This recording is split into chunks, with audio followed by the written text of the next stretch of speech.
Tiene escenas de sexo o violencia, contenido apto para toda la familia.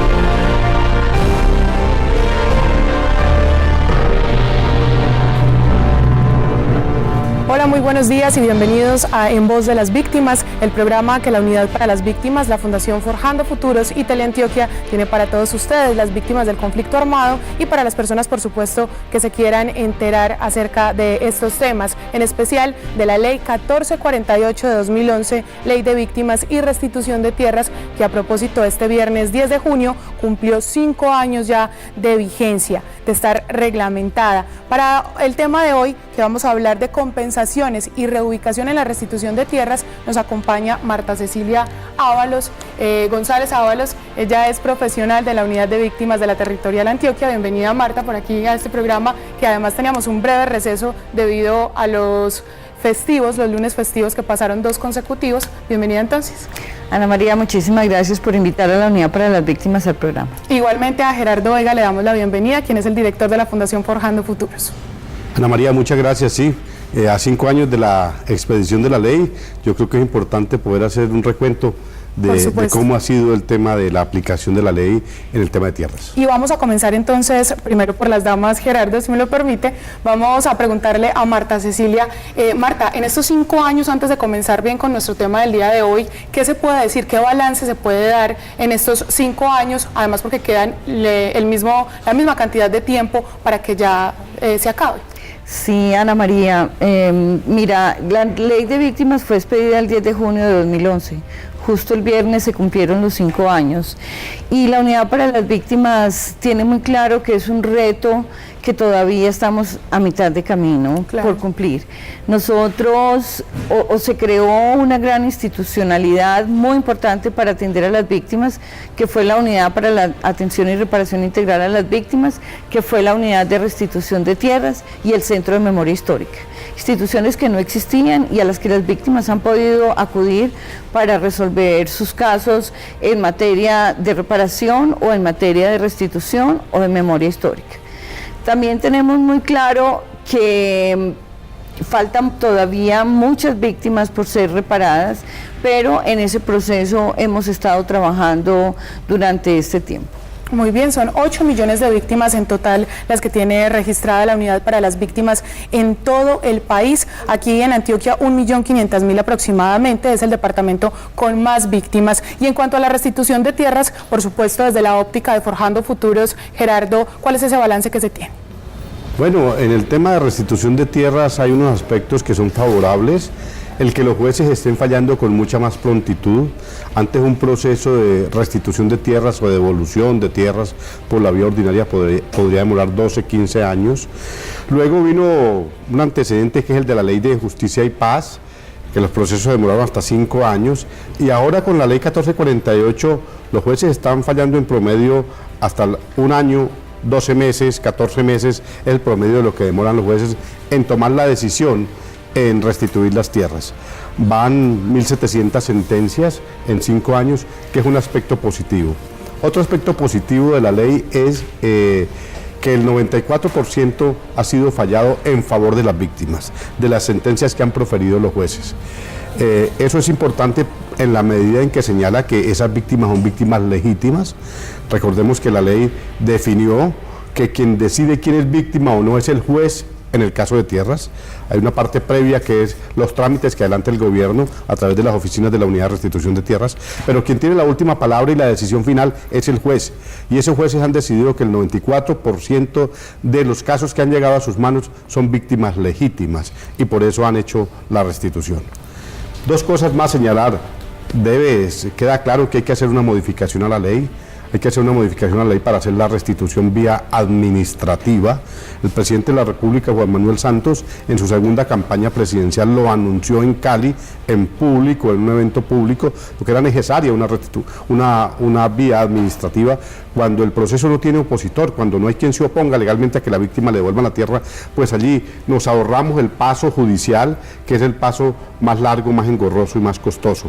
Podría ser mediante una resolución que dicte el propio gobierno y devuelve la tierra de manera directa. Y la restitución colectiva, yo creo que son caminos que hay que abordar para buscar que hayan mejores resultados en la devolución de tierras a los colombianos. Muy bien, ahí está entonces el balance parcial, por supuesto, porque este es un tema bastante amplio de la restitución de tierras y también del capítulo de víctimas a estos 5 años de la ley. Les recordamos que ustedes pueden comunicarse con nosotros al 232-4604 y 018-051-5015. Pueden acceder no solamente a sus casos, sino también opinar acerca del tema del día. Y ya tenemos nuestra primera llamada, se trata de Luz. Luz, bienvenida, ¿de dónde nos llama?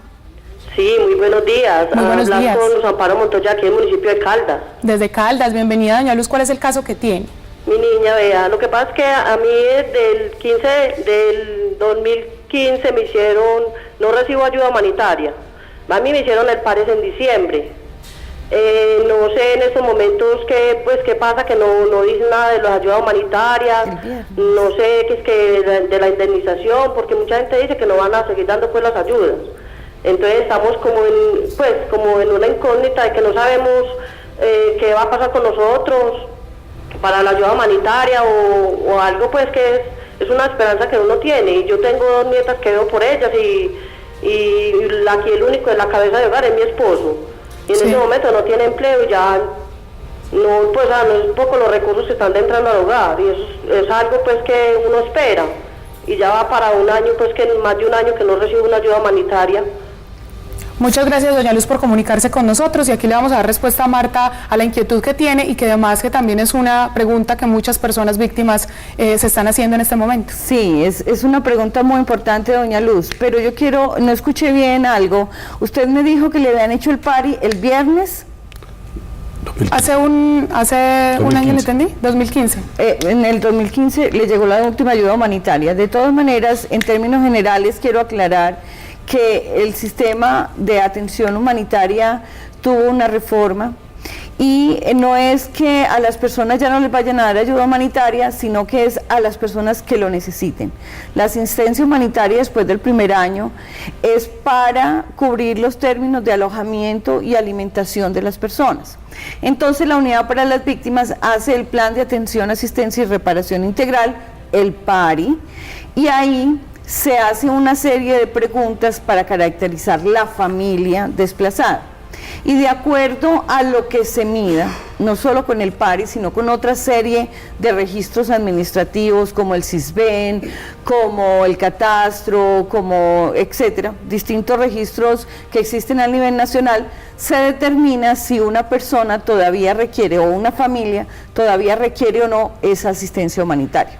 Es lo que nosotros llamamos la medición de mínimos de subsistencia, que mide alojamiento, alimentación y salud. Sí. Si la persona supera esos 3 aspectos, es decir, tiene dónde vivir, tiene la alimentación asegurada y están afiliados a salud todos los miembros de la familia, entonces se suspende la ayuda humanitaria y pasa a la segunda etapa. Si todavía no ha superado, entonces se le programa la ayuda humanitaria. Así que ella tiene que ir al enlace municipal de Caldas y solicitar que le hagan ese PARI. Marta, pero se le puede dar un parte de tranquilidad a todas las personas que en este momento se están haciendo la pregunta de si continúan o no con esa ayuda humanitaria, dependiendo del caso, por supuesto. Claro, porque la ayuda humanitaria va a llegar a quien realmente lo necesita. Una de las quejas de las víctimas siempre es que le dan ayuda humanitaria al que tiene casa, al que tiene negocios, al que tiene dinero, y justo lo que estamos haciendo es medir que esas personas realmente tengan una carencia, lo necesiten y entonces le llega la asistencia humanitaria. Muy bien, vamos a recibir otra llamada. Y muy bueno decir que es para víctimas del conflicto, no, sí, no es para la población en general, sino para víctimas personas que hayan sufrido un delito, ¿cierto? Una afectación y que tuvieron que desplazarse generalmente. y entonces están sin la situación de alimentos, de alojamiento y de salud, ¿cierto? No se trata a toda la población en general, sino a quienes son víctimas del conflicto armado. Claro, hay que hacer la diferencia aquí. Tenemos una llamada nuevamente y esta vez es Policarpa. ¿De dónde nos llama? Muy buenos días. Lo llamo de aquí de Medellín. Ya, lo que pasa es que a mí me llegó la primera parte del dinero en el 2013 y me dijeron que a los 3 meses me estaba llegando la otra parte y nunca, esta es la hora de que nada, y yo he ido allá, que tiene que esperar, que esto, que aquello, y ya, pues yo soy ya una persona de tercera edad. ¿Qué fue lo que le pasó? ¿Qué le sucedió a doña Policarpa? No, a mi hijo me lo mataron. Sí. Y entonces él, y debido a eso, la otra hija también murió porque me le dio un cáncer. Bueno, y entonces me vino la primera parte en el 2013, pero ya me dijeron que a los 3 meses ya me llegaba la otra parte. Y esta es la hora de que no me ha llegado nada. Muy bien, doña Policarpa, nosotros de todas maneras, así como a usted, a todas las personas que se comunican con este programa En Voz de las Víctimas, quedamos con sus datos para hacer un seguimiento a todos estos casos. ¿Qué le podemos responder a ella, Gerardo? No, Marta. Bueno, muchas gracias por llamar. Lamentamos mucho el homicidio de su hijo. Efectivamente, nuestro compañero nos acaba de confirmar que usted fue indemnizada en el 50%. Como la indemnización se tiene que repartir en el grupo familiar, entonces a usted le llegó la parte correspondiente, la que le tocaba a usted como madre. Pero como ya no hay otros miembros de la familia, entonces hay que documentar ese otro 50% y nosotros ya quedamos con sus datos, la vamos a llamar para hacer la documentación y poderle entregar el resto de la indemnización. A nadie le damos una fecha, no le decimos en 3 meses, en 6 meses, en 1 año. Aquí en la Dirección Territorial de Antioquia lo que hacemos es documentar los casos y enviamos el caso a Bogotá y allá tienen todo un sistema de priorización y envían el dinero a territorio y ya nosotros lo entregamos. Estamos hoy con muchas llamadas, vamos a recibir a Hilda, bienvenida, buenos días. Buenos días, señorita. Hilda, cuéntenos. Yo quisiera saber sobre cuando a uno le hacen el pari y le dan la indemnización, o le empiezan a dar la indemnización por desplazamiento, pero la inquietud mía es entonces yo tengo 3 desplazamientos, uno de ellos, o sea, me están dando el desplazamiento del 94, pero mi preocupación es si yo quedo sin que me puedan atender en los hospitales viendo que yo soy desplazada. Muy bien, Hilda, muchísimas gracias por comunicarse con nosotros. ¿Qué le podemos responder a ella, Marta? Doña Hilda, gracias por llamar. No, usted va a seguir teniendo toda la atención en salud porque eso es un derecho de todos los colombianos. Realmente es muy difícil saber así con la información que usted nos da, pues en qué sistema quedaría, porque usted sabe que en Colombia tenemos 2, el contributivo, el subsidiado, y las víctimas de desplazamiento pues tienen una categoría especial dentro del régimen subsidiado. Usted siempre va a seguir teniendo atención en salud cada que lo requiera. Y las indemnizaciones son por cada uno de los hechos, es decir, si usted tuvo 3 desplazamientos, va a recibir 3 indemnizaciones que no superen el monto que la ley estableció. Muy bien, los invitamos para que se sigan comunicando con nosotros, 232-4604, 018-051-5015. Y hoy estamos hablando de compensaciones y reubicación en la restitución de tierras. Vamos a comenzar ahora sí con este tema, Gerardo, explicándole a la gente qué es el retorno. El retorno es la posibilidad y la decisión que la gente tiene de regresar al sitio de origen donde se encontraba cuando sufrió un hecho victimizante y tuvo que desplazarse de ese sitio. La gente puede retornar en condiciones de dignidad, que es diferente a la restitución de tierras. Sí. La gente, para solicitar la restitución de tierras, que le devuelvan el predio que le quitaron, producto del conflicto armado, que lo quitaron la guerrilla, los paramilitares o los propios agentes del Estado, tiene derecho a solicitarlo. Las personas que sufrieron esos hechos, despojo o que fueron obligados a abandonar de manera forzada el predio, la finca, la parcela, a partir del 1 de enero de 1991.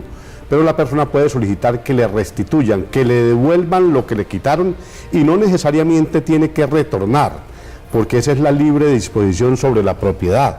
Una persona puede solicitar entonces que le devuelvan la finca que le quitaron en Peque, en Ituango, o en el Putumayo, o en el Amazonas, o en la Guajira, viviendo en otra parte. Lo que sí es cierto es que una vez le restituye el juez, tiene que conservar esa propiedad por 2 años. Después de 2 años puede decidir qué hace con ella, venderla, por ejemplo.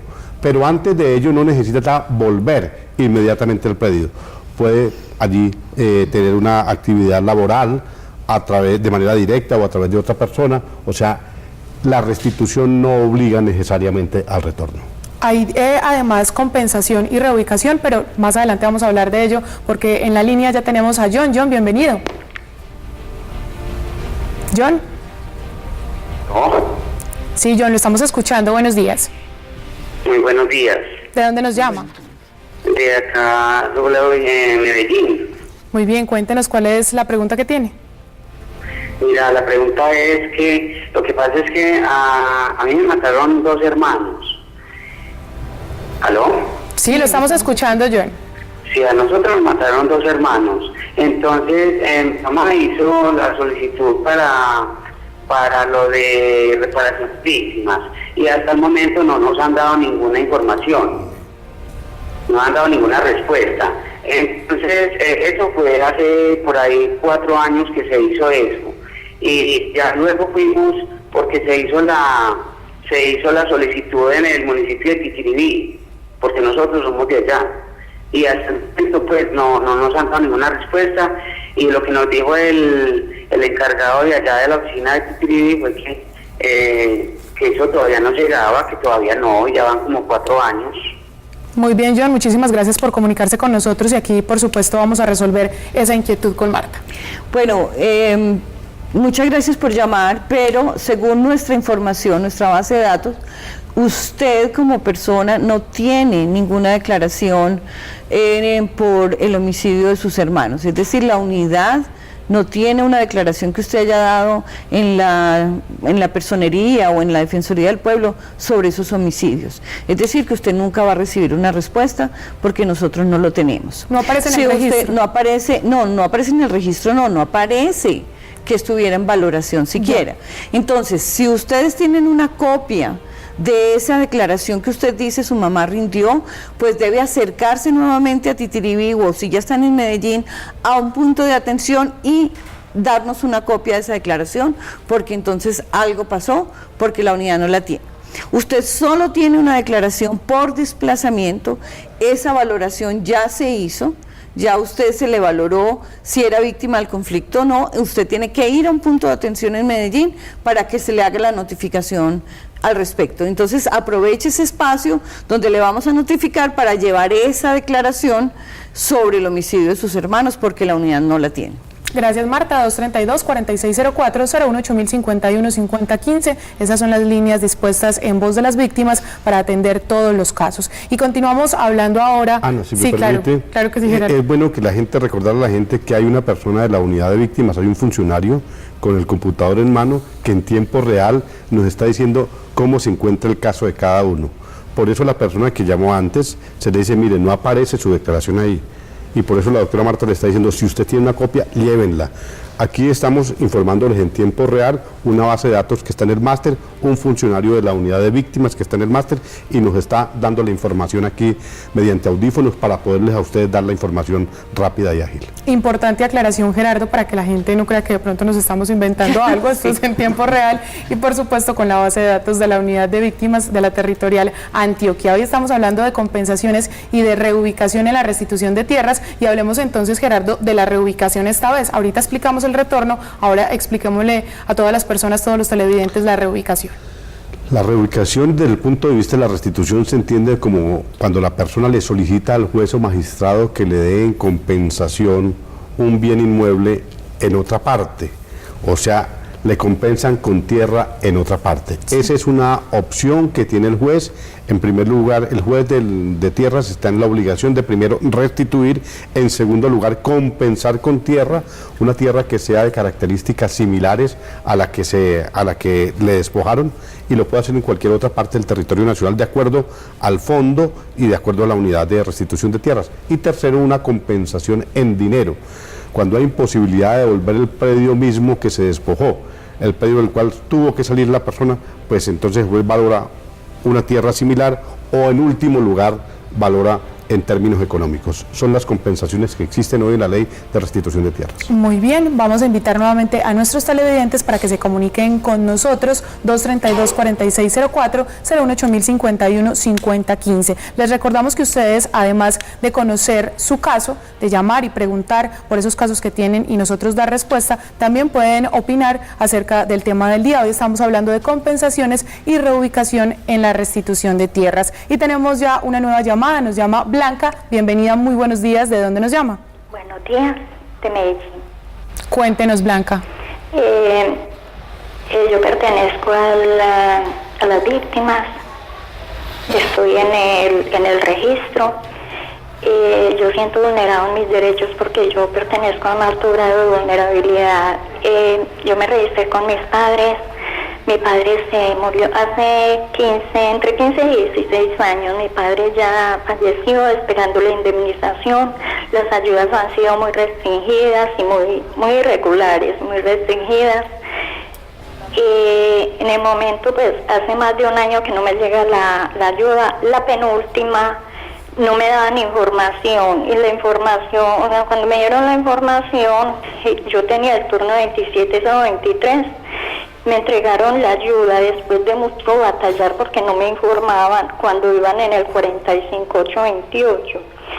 En este momento llevo más de un año que no la recibo, y me dicen que el pari ya me lo hicieron y a mí no me han hecho pari. Me dicen que a través de base de datos, me dicen también que ya no tengo para vivienda, yo no tengo vivienda, yo pago, no tengo vivienda propia, y me toca muy difícil con mi mamá porque tampoco está recibiendo los medicamentos, absolutamente nada. ¿Pero cuál es el caso, Blanca? Que no le llegue la ayuda humanitaria. Pero es un caso porque por desplazamiento. Sí, por desplazamiento. No me llega la ayuda y estoy en condiciones muy extremas con mi mamá. Sí. El transporte es muy difícil en una situación como la de ella, discapacidad y de alta, pues, muy bien, Blanca. discapacidad, y la edad también, 85 años. Yo también me encuentro demasiado enferma por esta situación. No tengo más en el grupo familiar. La única persona que podría laborar sería yo. Ya por la edad tampoco me dan trabajo. Además que me encuentro muy enferma y por la situación. Blanca, la invitamos para que se quede, le vamos a dar entonces respuesta. ¿Ella podría entrar, Marta, en ese programa de priorización que tiene la unidad? Mira, no sabría decirte exactamente porque probablemente la mamá sí es mayor de 70 años, ¿cierto? Sí, dijo que tenía 85. Entonces, claro, la mamá puede entrar en el proceso de priorización. Doña Blanca, es que usted nos cuenta varias cosas al mismo tiempo, entonces voy a tratar de darle respuesta a todo.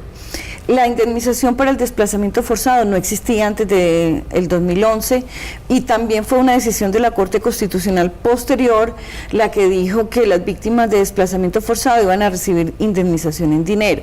Es decir, que su papá, que falleció hace tantos años, pues nunca hubiera sido beneficiario en ese entonces de la indemnización. Como decíamos ahora, tenemos que medir los mínimos de subsistencia, y uno de los mínimos es el alojamiento. Eso no quiere decir que las personas tengan que tener vivienda propia, sino que tengan donde vivir, así sea pagando arriendo, viviendo con un familiar, pero que tengan donde vivir, es decir, que no estén viviendo en la calle o en un albergue, sino que tengan una vivienda digna, no vivienda propia. Esa es una gran diferencia. Lo segundo es los temas de salud. Los temas de salud tienen que trabajarlos a través del sistema de salud. Si es un régimen subsidiado, es la EPS en la que usted está inscrita y la IPS la que tiene que responder por el sistema de seguridad en salud de su señora madre. La unidad para las víctimas no responde en salud, lo que hace es acompañar a las personas a través de los enlaces si es que les están negando el sistema de salud, y para eso existen también las personerías municipales que le puede ayudar. En caso de que le estén negando la atención o los medicamentos a su señora madre, recurran a la personería para que ellos le hagan la exigencia legal. Y en cuanto a la ayuda humanitaria, lo que dijimos ahora, le tenemos que hacer un pari. Efectivamente usted no lo tiene, no le hemos hecho la encuesta, usted puede ir a un punto de atención para que se la agenden, pero como nosotros tenemos sus datos, también la vamos a llamar para agendarle esa encuesta y poder hacer la medición de los mínimos y determinar si requiere o no la ayuda humanitaria. Como hay una persona mayor, eso es un factor que influye para determinar la vulnerabilidad. Compensación y reubicación en la restitución de tierras es el tema que tenemos el día de hoy. Ya hemos tocado la definición de retorno, también de reubicación y de compensación. Pero ahora, Gerardo, ¿qué sucede o cuáles son las razones mejor que harían imposible esa restitución material? Es decir, que la persona esté en el predio que ocupaba antes. Sí, cuando la persona no puede volver al predio, y así lo considera el juez, que esa persona no puede volver por cualquiera de estas razones. En primer lugar, porque el bien haya sido destruido parcial o completamente y no sea posible reconstruir ese terreno. Es el caso de la minería. Algunos casos en minería donde hacen grandes socavones no se puede reconstruir. Entonces, en ese caso no habría lugar a la restitución. En segundo lugar, cuando corre alto riesgo la vida e integridad del reclamante, tampoco el juez debe ordenar la restitución del bien, sino una compensación. Cuando hay zonas de alto riesgo, tampoco, cuando está ubicado el bien en una zona de alto riesgo, tampoco se debe restituir, sino se debe compensar. Y en último lugar, cuando hay una reclamación sucesiva de víctimas, cuando el bien ya se le devolvió a una víctima del despojo, y entonces hubo despojos sucesivos, y hoy está en el predio una víctima que fue despojada de ese mismo bien. Entonces el juez a esa segunda víctima debe restituirle. Son los 4 casos en los cuales el juez debe ordenar la compensación, bien sea en equivalente, o sea, un lugar en otra parte, un terreno en otra parte, o ordenar la compensación en dinero. Muy bien, Marta, desde el punto de vista de la unidad de víctimas, ¿cómo es todo ese proceso, por ejemplo, de retorno?